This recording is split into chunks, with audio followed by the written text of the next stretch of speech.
tâm đây hả mẹ?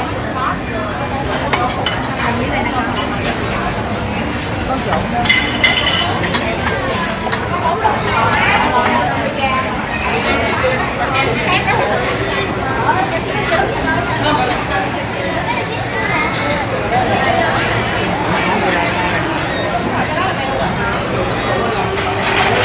Trời, hôm nay là ngày gì ta?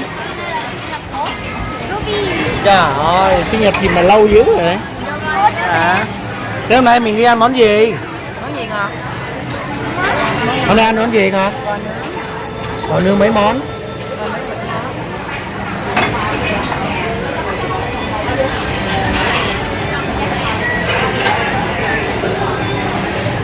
Cũng may mà có chỗ kia nó đóng cửa, thành ra mình mới được ăn chỗ này á. Chỗ này là xịn hơn chỗ kia đó nha con. Trời ơi, nướng nhiều quá này sao mà ăn kịp.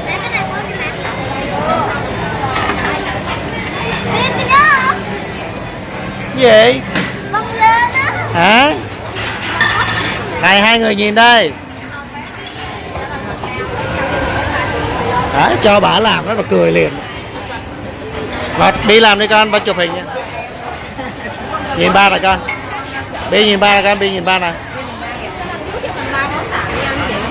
Rồi. Đi cầm giống như mẹ nè, đi cầm giống như mẹ. Đúng rồi. Cầm nhẹ nhàng không?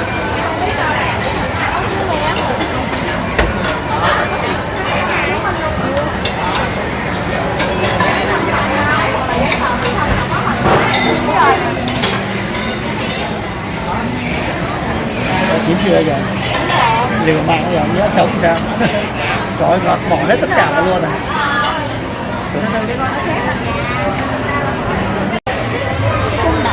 Xung động thơm đấy hả? Happy birthday nha. Nha. Ngọt chưa, chúc mừng sinh nhật chị hai đã ăn rồi. Trời ơi. Giờ Hề Vân, lỡ mình có Hề Vân không còn cho mẹ vậy sao? Ngon không con? Ngon không? Chấm nước tương nè. Này đi ăn nó Hà Nội đi. Bà nội ăn rồi.